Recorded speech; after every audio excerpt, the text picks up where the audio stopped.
Hi friends, welcome to my channel. இன்னைக்கு நம்ம பார்க்க போற ரெசிபி காளான் கூட்டு. அதுக்கு தேவையானது 100 கிராம் காளானை இந்த மாதிரி கட் பண்ணி எடுத்து வச்சிருக்கேன். ஒரு பெரிய வெங்காயத்தை சின்னதா நறுக்கி எடுத்து வச்சிருக்கேன். 2 தக்காளியை சின்ன சின்னதா நறுக்கி எடுத்து வச்சிருக்கேன். 1/2 ஸ்பூன் இஞ்சி பூண்டு விழுது, 1 ஸ்பூன் காஞ்ச மல்லி, 3 மிளகாய் வத்தல். உங்களுக்கு காரத்துக்கு தகுந்தாப்புல மிளகாய் வத்தல் எடுத்துக்கோங்க. 1/2 ஸ்பூன் மிளகு, 1 டீஸ்பூன் சீரகம், அப்புறம் 2 பட்டை, 1 கிராம்பு, அன்னாச்சி பூல 2 பீஸ் எடுத்திருக்கேன். 1/4 ஸ்பூன் சோம்பு, 1/2 டீஸ்பூன் மஞ்சள் தூள், கொஞ்சமா கறிவேப்பிலை, 2 டேபிள் ஸ்பூன் எண்ணெய், தேவையான அளவு உப்பு. அடுப்புல கடாய் வச்சுக்கோங்க. கடாய் சூடானதும் நம்ம எடுத்து வச்சிருக்க எண்ணெயில கொஞ்சமா எண்ணெய் விட்டுக்கோங்க. எண்ணெய் சூடானதும் நாம் எடுத்து வச்சிருக்க இந்த மல்லி மிளகாய் வத்தல் இது எல்லாத்தையும் வறுத்து எடுத்துக்கலாம். கருக விடாம பொன்னிறமா வறுத்து எடுத்துக்கோங்க.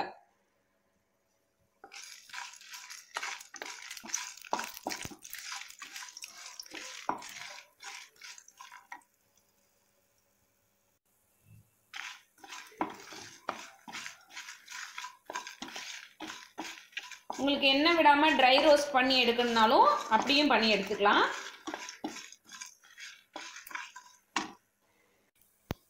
இப்போ இது நல்லா வறுபட்டுருச்சு. இதை நம்ம தனியாக எடுத்து வச்சுக்கலாம். ஆறட்டும், அப்புறமா நம்ம அரைச்சி எடுத்துக்கலாம். இப்போ அதே கடாயில் மிச்சம் இருக்க எண்ணெயை சேர்த்துருங்க.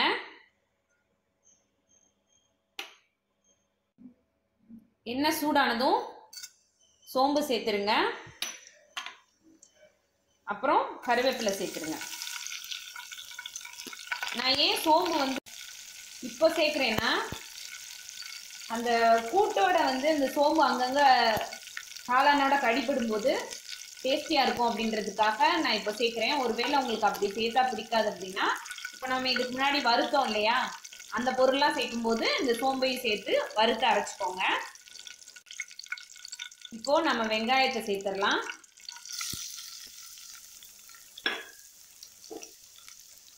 சேர்த்துட்டு நல்லா வதக்கி விட்டுருங்க.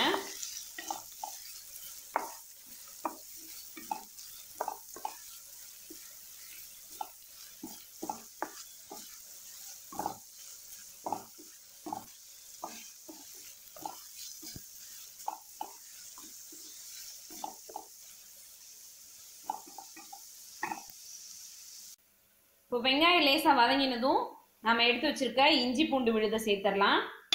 சேர்த்துட்டு இந்த வெங்காயம் நல்லா பொன்னிறமா வதங்குற வரைக்கும் இந்த இஞ்சி பூண்டு விழுதோட சேர்த்து வதக்கி விடுங்க.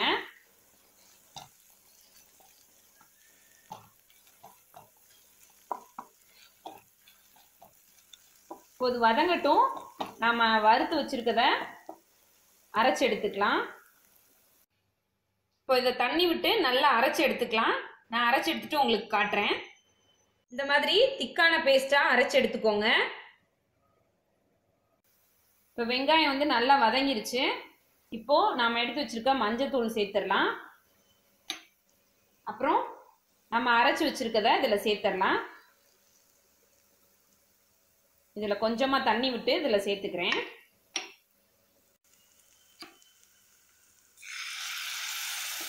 சேர்த்துட்டு எல்லாத்தையும் நல்லா ஒரு வாட்டி சேர்த்து வதக்கி விடுங்க.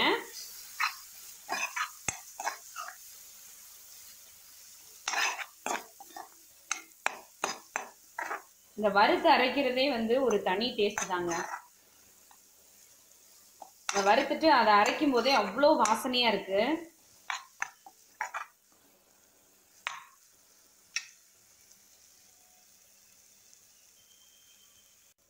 இந்த வறுத்து அரைச்ச மசாலாவை இதுல சேர்த்து ஒரு 2 நிமிஷம் வதக்கி விடுங்க. இந்த கலரே பாருங்களேன், இவ்வளோ நல்லா இருக்கு.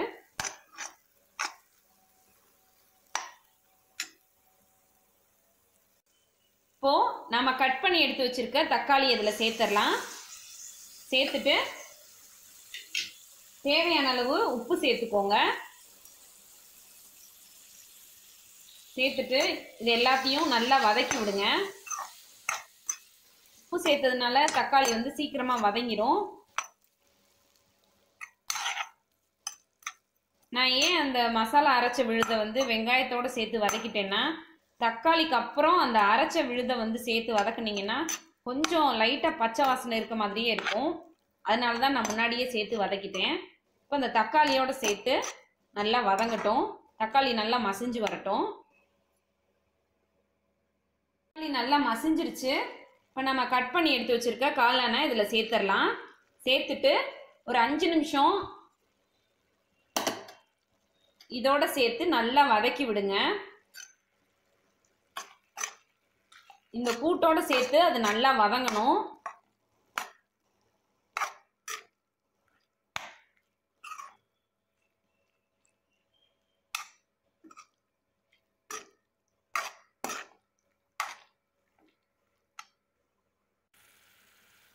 இந்த மாதிரி இந்த கூட்டோட சேர்த்து நல்லா கிளறி விட்டுட்டு அதுக்கப்புறம் தேவைப்பட்டா கொஞ்சமா தண்ணி சேர்த்துக்கலாம். ஏன்னா கொஞ்ச நேரம் ஆனதும் கொஞ்சம் ட்ரை ஆக ஆரம்பிக்கும். இப்போ வந்து இந்த காளானை சேர்த்ததும் தண்ணி விட ஆரம்பிச்சிருக்கு. அப்புறம் கொஞ்ச நேரம் ஆனதும் இந்த தண்ணியெல்லாம் வந்து கம்மியாக ஆரம்பிச்சு கொஞ்சம் ட்ரை ஆகும். அந்த ஸ்டேஜில் நம்ம கொஞ்சம் தண்ணி விட்டு இதை வேக வச்சுக்கலாம். இப்போ நான் வந்து பண்ணுறது சாதத்துக்கு தொட்டுக்கிறதுக்கு கூட்டா பண்ணுறேன். அதாவது தயிர் சாதத்துக்கு அப்புறம் பருப்பு சாதத்துக்குலாம் வந்து இது ரொம்ப சூப்பராக இருக்கும், ரொம்ப டேஸ்டியாக இருக்கும். நான் அதுக்காக கூட்டா பண்ணுறேன். ஒருவேளை உங்களுக்கு கிரேவியாக வேணும், சப்பாத்தி பூரிக்கெல்லாம் தொட்டுக்கிற மாதிரி இல்லை சாதத்தோடு சேர்த்து பிசைஞ்சு சாப்பிட்ற மாதிரி கிரேவியாக வேணும் அப்படின்னா கொஞ்சமாக அந்த கிரேவிக்கு தகுந்த மாதிரி தண்ணி விட்டு கொஞ்ச நேரம் கொதிக்க வச்சு இறக்கி வச்சுக்கோங்க. இது கொஞ்ச நேரம் இப்போ வதங்கட்டும் இந்த எண்ணெயோட சேர்த்து. இப்போ இதுல கொஞ்சமா தண்ணி விட்டுக்கலாம். தண்ணி விட்டுட்டு இந்த காளான் வந்து கொஞ்ச நேரம் வேகட்டும்.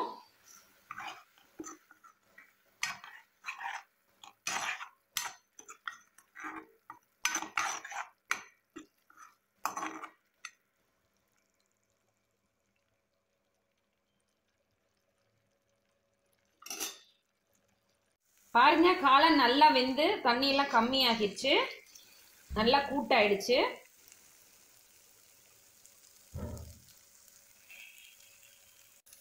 இப்போ நம்ம இதை அடுப்பை விட்டு இறக்கிடலாம். பாருங்க நம்மளோட சுவையான காளான் கூட்டு ரெடி ஆயிடுச்சு. நீங்களும் உங்க வீட்டில் ட்ரை பண்ணி பாருங்க. கண்டிப்பா எல்லாருக்கும் ரொம்ப பிடிக்கும். ட்ரை பண்ணி பார்த்துட்டு உங்க கமெண்ட் என்னன்னு சொல்லுங்க. இந்த வீடியோ உங்களுக்கு பிடிச்சிருந்ததுன்னா லைக் பண்ணுங்க, ஷேர் பண்ணுங்க. மறக்காம இந்த வீடியோ கீழே இருக்க ரெட் கலர் சப்ஸ்கிரைப் பட்டனை கிளிக் பண்ணி சப்ஸ்கிரைப் பண்ணுங்க. அப்படியே பக்கத்துல வர பெல் ஐக்கானையும் கிளிக் பண்ணுங்க. அப்பதான் நான் இனிமேல் போட போற வீடியோஸ் எல்லாம் உங்களுக்கு நோட்டிபிகேஷன்ல காட்டும். தேங்க்யூ.